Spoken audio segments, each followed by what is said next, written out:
This year at Health Datapalooza 4, we continued to push the boundaries of healthcare transformation and innovation through the uses of data. Building on our past successes, we wanted to experiment with some new ways to show how health data is being leveraged to create applications, products, and services that address healthcare needs and challenges.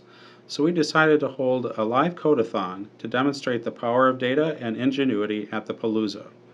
We issued a call for teams to come and compete and selected the top 10 teams for the event. On Sunday night of the Palooza, we kicked off the first ever Code-a-thon with the goal of creating tools that clinicians can use in primary care practice to help them in decision making. Working with Medicare Parts A and B claims data for a 5% sample of Medicare beneficiaries, the teams were told to come up with ways to use that data and other data sources to help providers better understand their patient panels from both a clinical and financial perspective. Over the 2.5 days of the Palooza, there were many presenters, keynotes, and new opportunities and meet and greets, while the 10 teams were sequestered and engaged in an intense race to create the best prototypes. In the closing session of Health Datapalooza 4, the winning team was announced, and that was the Hippocratic Code from MedStar Institute for Innovation here in Washington, D.C., and their winning application, Betterfly. A few weeks after the Palooza, we caught up with the winning team to have them tell us their story. The crowd was really just wowed by everything you created and presented in the 48 hours that you had to work with the data, and so congratulations first of all. It was a tremendous victory here and at the Palooza, and we hope to hear more about your travels in innovation in healthcare. So you're all docs, got busy lives, but you work in the Innovation Center here that MedStar's put together.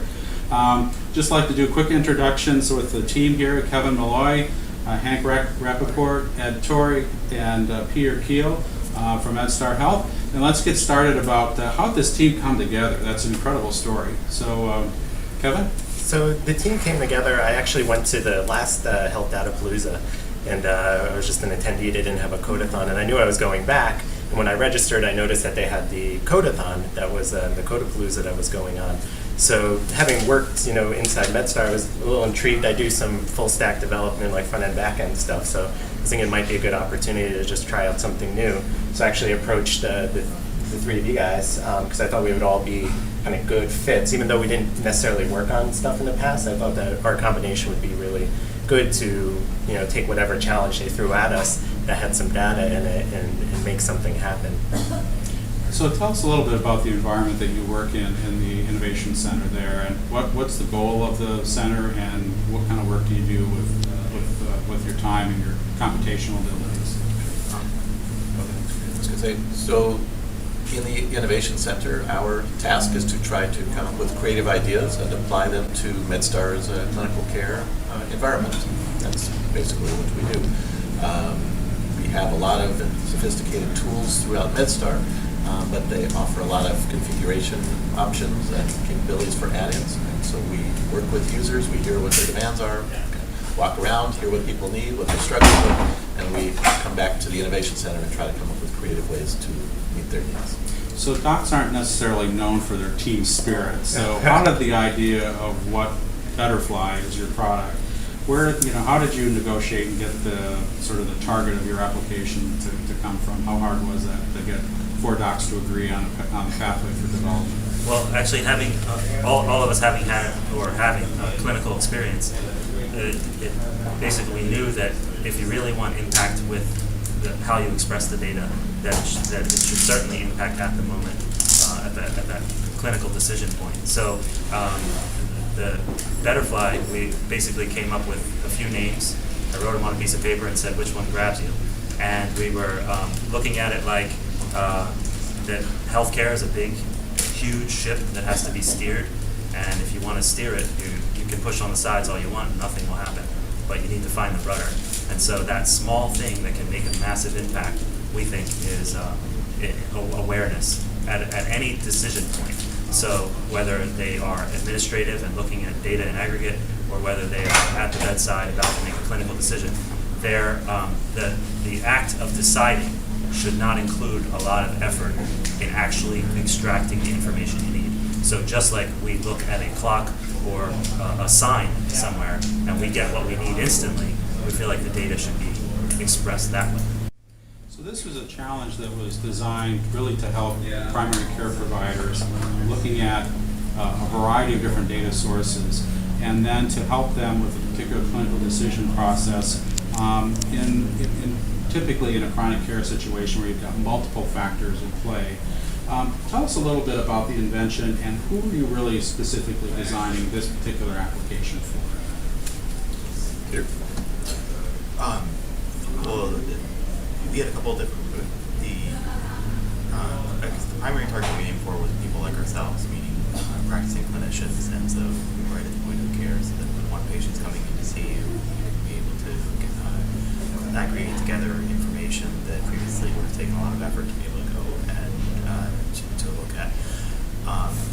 Although we took as a secondary goal the ability to pull back and look at, if you wanted to look at instead of focusing on the individual patient, to be able to look at practitioners or at groups, that you could also take the same type of approach and use it there as well. Given the constraints of time, we really were only able to develop the physician-patient interaction kind of focus piece. And again, our goal was to be able to provide information that was already available, but in a way to the clinician in a way where you didn't have to spend time looking at other systems to be able to manually integrate it, to be able to process it and make a decision, but instead to put it all right in front of you on the screen. I really like the goal that we were given from the Code-a-Palooza project of trying to help providers who are operating in an accountable care organization model be successful. And so we really wanted to take, okay, here's new data that's never been previously available. You're working for an accountable care organization, but you're still providers providing direct patient care. What can you do with this data to help you take good care of patients as well as be successful in the business model? And so we really wanted to focus on the caregiver, but help them also make decisions that would be beneficial to the patient, but also to the way they interact with the accountable care organization. So being able to understand in-network versus out-of-network care that patients had received, what their history of care was, what visits they had over time, how many inpatient versus outpatient visits they had, what was the trend in those kinds of visits, was something we thought would be very valuable to the caregivers. We want to make it very easy for them to get a picture of what that was like. Because there were some really unique parts of the data, like one of them is that this is all billing data, right, which is usually not thought of as being clinical. We were able to leverage a clinical application out of this thing that people usually don't think of as clinical. And the interesting thing about the billing data is that it has times associated with it, right? So you can time sequence stuff, and cognitively it's really hard to sequence everything together and to know what happened when. And we were able to build this little timeline that leveraged the ability of just this lowly billing data to actually give you a timeline about everything that had happened to that person in the US if they were a Medicare recipient. Like when I go to work, I have access to people within the network, and sometimes outside with an information exchange. But the nice stuff about this data is you could, anywhere where that person goes, you have access to knowing that they were somewhere, even if it was outside of your network. So we wanted to really maximize the fact that it was general to the whole US. There was this really great time component to it, and there was also this cost component, which we did kind of the quartiles and able to point out the outliers, which you're able to do. Like we looked at the data and were able to do these quartiles. Yeah, just as a rough first pass, but you can pick whatever metric you want, or you just pick something for the person.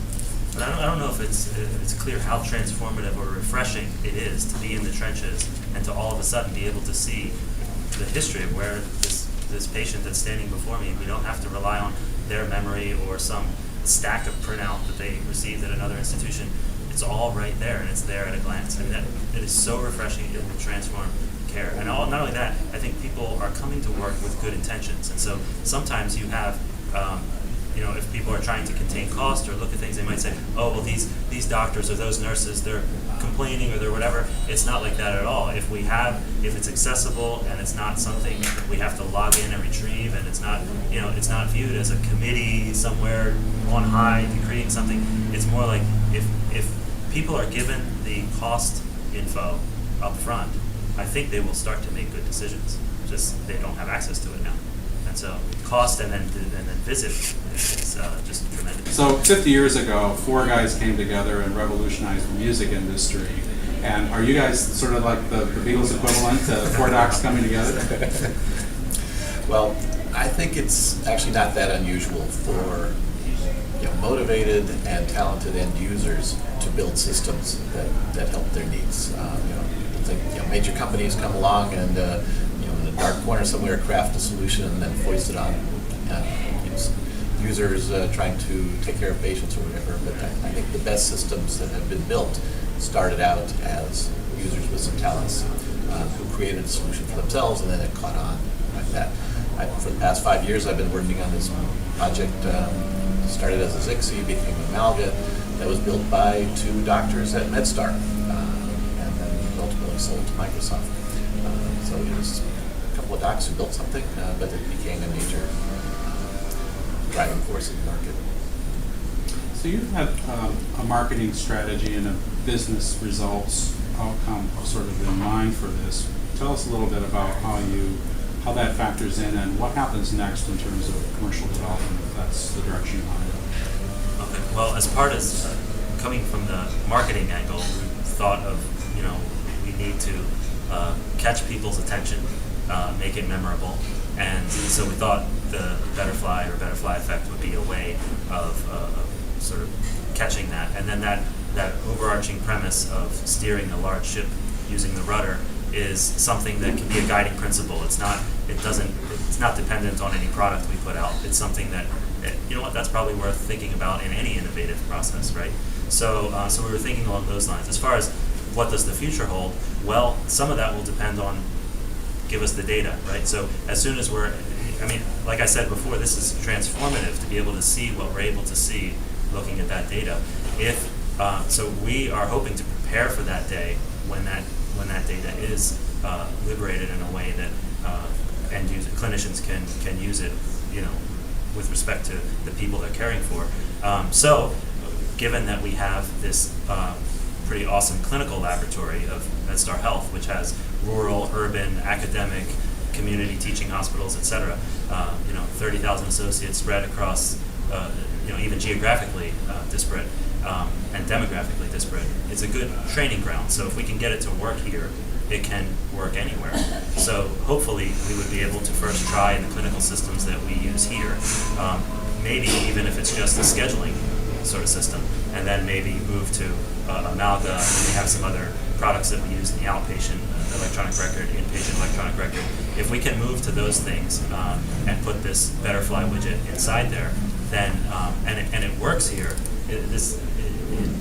I think sells itself in a sense, because if it works at Cleveland or Mayo or Hopkins, it may not work elsewhere because all the other places don't necessarily have the same clinical environment or research heavy or foundation heavy environment. So if it works at MedStar, it'll work elsewhere. So that's our hope. Terrific.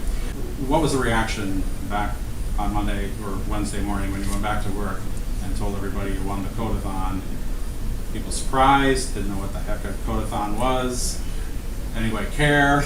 Tell us a little bit about the reaction back home.